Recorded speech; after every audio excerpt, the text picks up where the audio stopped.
Yes guys, तो कैसे आप लोग बताना चाहूंगा कि आज हम जानते हैं कि मार्केट में आने के बाद ना, स्टॉक मार्केट में आने के बाद आप हर कोई कहता है कि यार पैसे इन्वेस्ट करना है, प्रॉफिट बुक करना है। तो आज मैं आपसे एक क्वेश्चन पूछता हूं कि मार्केट में आने के बाद आपका क्या पर्पज है स्टॉक में इन्वेस्ट करने का। आप क्यों चाहते हो कि स्टॉक में इन्वेस्ट करूं और मैं जाऊं स्टॉक में इन्वेस्ट करके पैसा प्रॉफिट कमाऊं? क्या आपको उसके कंपनी के बारे में पता है? क्या कंपनी क्या करती है, कंपनी का बिजनेस मॉडल क्या है, कंपनी के पर्पस क्या है, कंपनी का मतलब कि कस्टमर बेस कैसा है, यूजर फैक्टर कैसा है, क्या कंपनी की नेटवर्क कितनी है, कंपनी का मार्केट कैप कितना है, कंपनी का पी रेशियो क्या है, पी वैल्यू क्या है, डिविडेंड क्या देती है, एवरीथिंग आपको पता है जब आप इन्वेस्ट कर रहे हो स्टॉक में। तो आपको इन्वेस्ट क्यों करना है जब अगर आपको इसे पता ही नहीं है कंपनी के बारे में? तो आज मैं आपसे एक नॉर्मल सा क्वेश्चन पूछता हूं और जानते हैं कि हम क्यों इन्वेस्ट कर रहे हैं और क्यों इन्वेस्ट नहीं करना चाहिए हमें, राइट? तो देखो, फर्स्ट क्वेश्चन मेरा यही है कि why do you invest in stock? आपको इन्वेस्ट क्यों करना है स्टॉक में? यार इसके लिए तो आपके पास बैंक भी है ना, और बैंक में जाकर के आपको 6% रिटर्न मिल रहा है, जो कि आपको 100 रुपए करके 106 रुपए तो कमाने हैं आपको, क्योंकि आप तो ये सोचते हो कि 100 रुपए मैंने इन्वेस्ट किया, मेरा पैसा जल्दी से जल्दी डबल हो जाए। तो डबल करने के लिए आया हो क्या? यहाँ पर गैम्बलिंग तो है नहीं, लॉटरी तो मैं पहले बोलता हूँ नहीं है, लॉटरी का टिकट तो बेच नहीं रहा, लॉटरी टिकट तो स्टॉक मार्केट में मिलता नहीं। यहाँ से आप सीधा पैसा डालो और सीधा आपका पैसा जो है डायरेक्ट यहाँ पे आपने डाला एंड पैसा ग्राफ यहाँ था और डायरेक्ट मार्केट यहाँ पहुंच जाएगा। ऐसा तो नहीं ना 10 रुपए का मार्केट 20 रुपए पहुंच जाएगा। तो फिर क्यों इन्वेस्ट करना है सर? रीजन जान सकता हूं आपसे? आप अगर सर पैसा 10 रुपए का स्टॉक खरीदा एंड वो स्टॉक का प्राइस 20 रुपए हो गया, देन मैं प्रॉफिट बना के निकल जाऊंगा, मेरा ये पर्पस है स्टॉक में इन्वेस्ट करने का। और लॉट्स ऑफ पर्सन होंगे कि उनको ये पता होगा कि यार पैसा ना डाला, पैसे डालने के बाद 10 रुपए 15 रुपए हो गया, मुझे प्रॉफिट कमाना है। मुझे ये नहीं पता कि जोमेटो कर दी गया, बट जोमेटो का पैसा 50 रुपए का स्टॉक आ गया, मार्केट में 52 लो पे है, देन मुझे पैसा इन्वेस्ट करना है और निकलना है यहाँ से। बस इतना फैक्टर होगा। एलआईसी में लोगों ने इन्वेस्ट किया, लोगों का पर्पस ये है, कंपनी बहुत अच्छी पॉलिसी बनाती है, पॉलिसी है कंपनी की, पॉलिसी के ऊपर कंपनी का बहुत ज्यादा बिजनेस होता है, इंश्योरेंस कंपनी बहुत बड़ा नाम है, एलआईसी एक बहुत बड़ा ब्रांड है, हम पैसे डालते हैं एंड देन 900 रुपए का जो आईपीओ था वो करीब 1000 रुपए 1200 रुपए खुलेगा, देन बंदों ने पैसा डाल दिया, अब लॉस हो गया। अब हर किसी का कंसर्न है कि यार उस पैसे को हम जहां पे डाला था वहां से निकले कैसे? तो मैंने क्या कहा था आपसे भी कि आपको बिजनेस मॉडल पता है, यूजर फैक्टर पता है, कंपनी करती क्या है, आपका पता है कि नेटवर्क क्या है कंपनी की, और कंपनी का क्वार्टर 4, क्वार्टर 3, क्वार्टर 2, क्वार्टर 1 में क्या रिजल्ट आए, कंपनी का आगे का बिजनेस मॉडल क्या है, कंपनी अभी क्या है, कंपनी कितना यूजर बेस कितना चलता है, एवरीथिंग आपको कुछ नहीं पता होगा, बट आपको पैसा डबल चाहिए इसलिए आपने पैसे को इन्वेस्ट किया। तो ये रॉन्ग इन्वेस्टमेंट होती है सर। अगर आप पैसा इन्वेस्ट करने आओ तो पहले जानो ना, आप एक दुकान खोलते हो, नॉर्मल सा एग्जांपल लेके चलता हूं, हमेशा नॉर्मल से एग्जांपल समझाए, क्योंकि यूट्यूब चैनल मैंने इसलिए स्टार्ट किया है कि हर एक बंदा ना अच्छे से जान पाए कि बेसिकली मतलब क्या होता है स्टॉक मार्केट में आने का और स्टॉक मार्केट करते कैसे हैं। स्टॉक मार्केट के ऊपर ना बहुत सारे यूट्यूब चैनल है, हर कोई बनाता है वीडियो, हर कोई बताता है, राइट? बट मैं आपको इसलिए सिखाने के लिए आया हूं कि मार्केट में ना बेसिकली पर्पस क्या होता है और करना क्या चाहिए। एक आम आदमी जब आता है लाइफ में ना, तो इसको ये नहीं पता होता कि मार्केट में हमें करना क्या है और मार्केट में हो क्या है। और बहुत सारे पर्सन है, मैं क्यों, हर कोई बंदा ऐसा होगा, बहुत सारे अगर देखोगे तो 90% आपको यूजर यही मिलेंगे कि सर आपको स्टॉक मार्केट में बताया गया था, मैंने इन्वेस्ट कर दिया, उसके पास पर्पस नहीं है बट उसने इन्वेस्ट कर दिया किसी के कहने पे। तो मैं वही बताने के लिए आया हूं। तो देखो, एक नॉर्मल सा एग्जांपल बताता हूं आपको। मान लो एक दुकान खोली आपने, या फिर मैंने एक दुकान खोली ग्रो ब्रोकिंग के नाम से, मेरे पास पैसा इन्वेस्ट करने के लिए नहीं है, बट मैंने 10 लाख रुपए थे, मैंने डाल दिया, अब 10 लाख रुपए से ऊपर की इन्वेस्टमेंट चाहिए। अब मैं ऐसा क्या करूं जो कि 10 लाख, जो वहां पे 20 लाख रुपए क्रंच है, अब 10 लाख रुपए मेरी जेब में, 10 लाख रुपए डाल दिए और 10 लाख रुपए में मार्केट से उठा पाऊं। या तो मैं 10 लाख रुपए का लोन ले लूं, पर 10 लाख का लोन मुझे भी नहीं मिल रहा अभी। अब मैं क्या करूं कि 10 लाख रुपए मुझे कोई इन्वेस्ट करने के लिए मिले, तो मैं क्या करूंगा कि अपने पार्ट्स ऑफ शेयर्स, यानी कि अपनी कंपनी का कुछ भाग उस पर्सन को दूंगा और कहूंगा कि सर आप मेरे कंपनी का 30% आप रख लीजिएगा, उसके बदले आप 10 लाख रुपए मेरे मार्केट में इन्वेस्ट कर दीजिए, अगर मेरा प्रॉफिट होगा तो देन मैं आपको पैसा दूंगा। पर्पस होगा ये आपका कहने का, और सिंपल सी बात है, हर किसी का पर्पस ये होता है कि आपने 30% की हिस्सेदारी दे दी एक कस्टमर को, एक इन्वेस्टर्स को, इस तरह आप मेरे इन्वेस्ट करिए, अपने मेरे स्टॉक में, मेरे कंपनी में इन्वेस्ट करिए, मैं आपको जो प्रॉफिट होगा उसका 30% की हिस्सेदारी आपको दूंगा, राइट? तो अब समझो कि उस बंदे ने क्या देखा कि बिजनेस। अब वो बंदा जो अपने से 30% मांगा है, 30% की हिस्सेदारी दी है, जिसको 10 लाख रुपए मांगा है, अब वो आपसे क्या बोलेगा, क्या एक्सपेक्ट करते हो कि उसका क्वेश्चन क्या होगा? उसका क्वेश्चन होगा कि सर आपका कंपनी करता क्या है, आप ही कंपनी करती क्या है? तो आप बताओगे कि सर मेरे कंपनी का पर्पस ये है, मेरी कंपनी का नाम ये है, मेरे कंपनी का नेटवर्क इतनी है, मेरी कंपनी में लोग ऐसे हैं, ऐसे सर जी बताओगे, राइट? फिर पूछेगा सर कस्टमर सर्विस कैसा है आपका, आप क्या प्रोडक्ट बनाते हो, प्रोडक्ट को सेल करते हो, प्री सेलिंग काम है आपका, सेल्स के बाद काम है आपका, या फिर सर्विसेज देना काम है आपका? आप बताओगे उसको। आपको नॉलेज देना आता है, नॉलेज के बारे में बताते हो, या फिर आप कुछ और बताते हो, सारी चीजें बताओगे, वो कंसीडर करेगा। फिर बोलेगा सर आपको ये तो ठीक है, बट अगर आपके हिसाब से आपकी कंपनी का जो नेटवर्थ है वो कितना है अभी आपके मार्केट प्राइस के हिसाब से, मतलब कंपनी 10,000 रुपए में, 10 लाख रुपए में आपने 2010 में स्टार्ट करी, तो आज आपके प्राइस के हिसाब से आपकी कंपनी नेटवर्थ क्या है, 10 लाख रुपए से 5 लाख रुपए, या फिर ऐसी कंपनी आज अगर मैं बनाऊं तो इसके लिए 50 लाख रुपए लगेंगे, इसके बारे में पूछेगा वो, राइट। तो देन आप उसको बताओगे, देन उसके बाद जब ये चीज हो जाती है, देन उसके बाद वो पैसा आपको इन्वेस्ट करेगा। तो अब एक बात सोचो, ये तो नॉर्मल मोटा मोटी हो गया, बाकी और भी चीजें होंगी जो पूछेगा वो, राइट।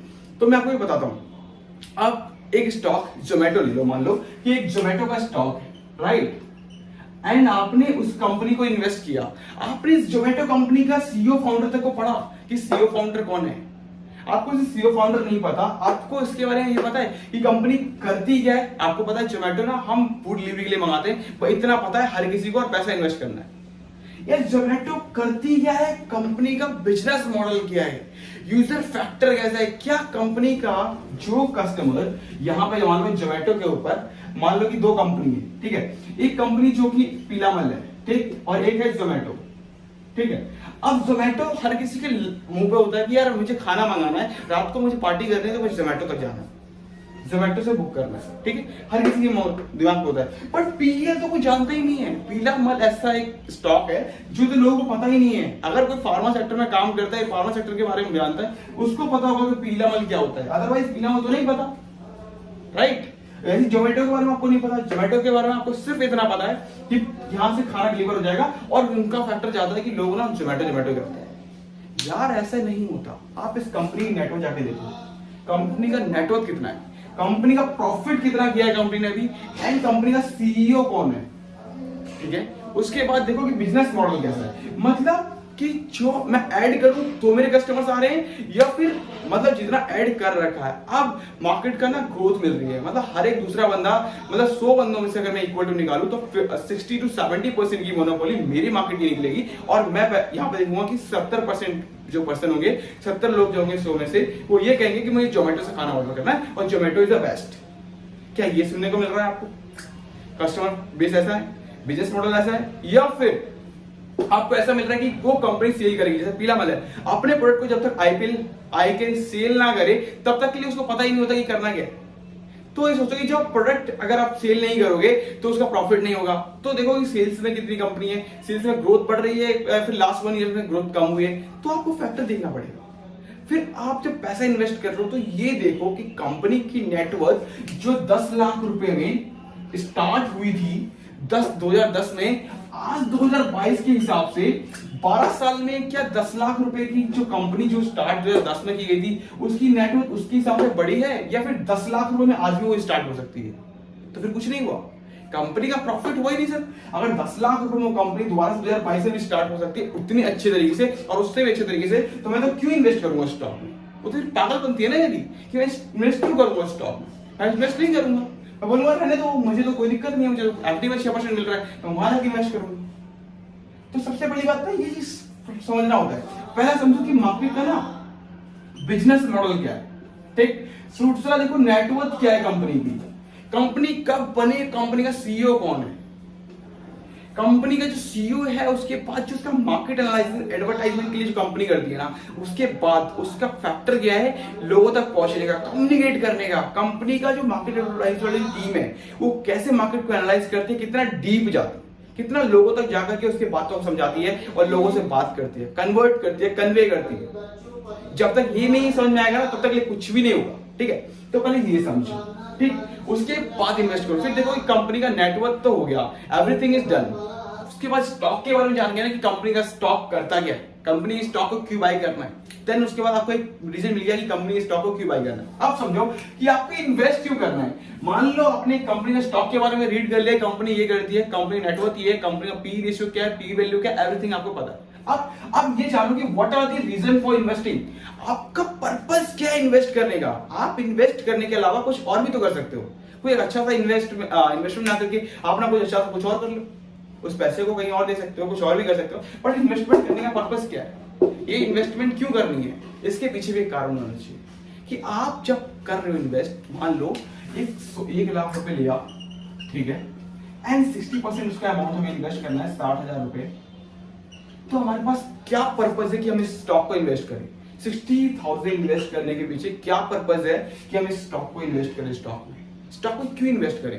पर्पज है, जानना है कि क्यों जानना है, क्यों इन्वेस्ट करना है। जब तक रीजन नहीं होगा ना तो कुछ करेंगे नहीं। जब पता होगा कि 60,000 रुपए इन्वेस्ट करके ना हमें उस कंपनी के बिजनेस पे पैसा लगाना है, उस बिजनेस को जब ग्रो करेगा वो बिजनेस, देन हमारे पास प्रॉफिट होगा। हम इन्वेस्टिंग का पर्पज है हमारा कि ये 60,000 रुपए हमने इन्वेस्ट किया है तो उसके बदले हमें कोई अच्छा खासा रिटर्न मिलेगा जब कंपनी ग्रो करेगी। और ग्रो करने का पर्पज, हमारे पास कस्टमर बेस पता है, हमें कंपनी नेटवर्क पता है, कंपनी करती क्या है, कंपनी क्या करने वाली है और कंपनी का फ्यूचर प्लान क्या है और अभी करंट कंपनी क्या है, कितने लॉस है कंपनी के, कितनी प्रॉफिट हो रही है, कितना नेटवर्क चल रहा है, कितना इंटरप्राइज वैल्यू है कंपनी का, कितना मार्केट क्या फंड है। एवरीथिंग आपको पता होना चाहिए कि इन्वेस्ट क्यों करना है। पैसा, सर पैसा 2 रुपए कमाया है तो 1 मिनट दिया होगा, 2 मिनट दिया होगा, ये 9 घंटे की जॉब करी होगी तब जाके 1 रुपए कमाया होगा, राइट। तो 1 रुपए इन्वेस्ट करने से पहले आप ये समझो कि मार्केट में ऐसा क्या हो रहा है, हम इस स्टॉक में क्यों इन्वेस्ट करें।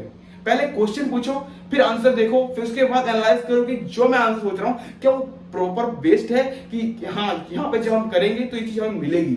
अगर ये मिलेगा तो आप इन्वेस्ट करिए, कोई दिक्कत नहीं है। पैसा आपका, आपको इन्वेस्ट करना, प्रॉफिट आपको मिलेगा, बट पहले रीजन होना चाहिए। कुछ भी काम करने से पहले रीजन होना चाहिए, देन आप इन्वेस्ट करिए, राइट। तीसरी चीज को बताते हैं, why do you not choose bank to invest money? Why do you not choose bank to invest money? आप बैंक को क्यों नहीं चूज करते पैसा इन्वेस्ट करने के लिए? 6% का रिटर्न तो आपको वहां भी मिल रहा है ना, ज्यादा ज्यादा 5% का रिटर्न तो मिलता ही मिलता है। अगर शेयर मार्केट में आप आए हो और आपने 1 लाख रुपया इन्वेस्ट किया, ठीक है, आपको एक स्टॉक मार्केट की नॉलेज नहीं लेनी, आपको स्टॉक के रिगार्डिंग में आपको इतना रिस्क भी नहीं लेना, तो 1 लाख रुपए इन्वेस्ट किया है, देन आप उसके ऊपर अगर 6% का रिटर्न मिलोगे तो 6,000 रुपए आपको मिल रहा है एक एफडी कराने के बाद भी। तो आप यहाँ क्यों नहीं जा रहे, यहाँ क्यों आ रहे? स्टॉक मार्केट में क्यों आना है? स्टॉक मार्केट में आने का पर्पस है कि स्टॉक मार्केट में यहाँ क्यों आना है? यहाँ पर 6K मिल तो रहा है आपको 1 लाख के बदले, तो आप यहाँ जाइए ना, इस जगह पे इन्वेस्ट करिए, यहाँ पे पैसा मिलेगा, आपको कोई टेंशन नहीं है, अपने घर पे सोइए, खाइए पिए, मजे लीजिए, कोई दिक्कत नहीं, आपको कोई पैसा थोड़ी मांगने आ रहा है। 1 लाख रुपए में 6,000 रुपए आपको मिल रहा है, बेस्ट अपॉर्चुनिटी, 6% आपको रिटर्न मिल रहा है, तो थोड़ी दिक्कत है। बट हाँ, अगर स्टॉक मार्केट में आए हो, तो आपके पास पर्पस होना चाहिए कि 12%, 15%, 20% का रिटर्न चाहिए, एनुअल ईयर चाहिए, इतना रिटर्न तो पक्का चाहिए। अगर इतना रिटर्न नहीं है तो मैं कहूंगा सिर्फ बैंक में इन्वेस्ट करो, स्टॉक में नहीं, क्योंकि बैंक में जो इन्वेस्ट करोगे ना तो प्रॉफिट आपको तभी मिल जाएगा, बट स्टॉक में इन्वेस्ट करोगे तो आई थिंक पैसा लूज हो जाएगा सर आपका। अगर आपका पर्पस नहीं है 12 to 15%, 20% का कंपाउंडिंग कमाने का, तो आप स्टॉक के लिए नहीं आए हो, आप बैंक के लिए आए हो। बैंक भी आपके लिए बेस्ट है और बैंक में भी इन्वेस्ट करके आप अच्छा खासा कमा सकते हो। यहाँ स्टॉक में जरूरत ही नहीं है, इतना रिस्क, इतना एनालिसिस, इतनी सारी चीजें आप क्यों लेना। आप यहाँ पे बैंक में डालो पैसा, किसी बैंक में आके इन्वेस्ट करो, कहीं भी सेविंग अकाउंट खोलो, कहीं भी करंट अकाउंट खोलो, आप जाके इन्वेस्ट करिए, कोई दिक्कत नहीं, एफडी करवाइए, हर कोई बैंक आपको करके दे देगा। फिर आपको स्टॉक में क्यों आना है? बट हाँ, अगर स्टॉक में आना है तो फिर आपका एक माइंड अपॉर्चुनिटी होनी चाहिए कि स्टॉक में जब इन्वेस्ट कर रहे हैं ना, तो मार्केट का इन्फ्लेशन रेट अगर 8% का आ गया है तो हमें 16% कमाना है मार्केट से।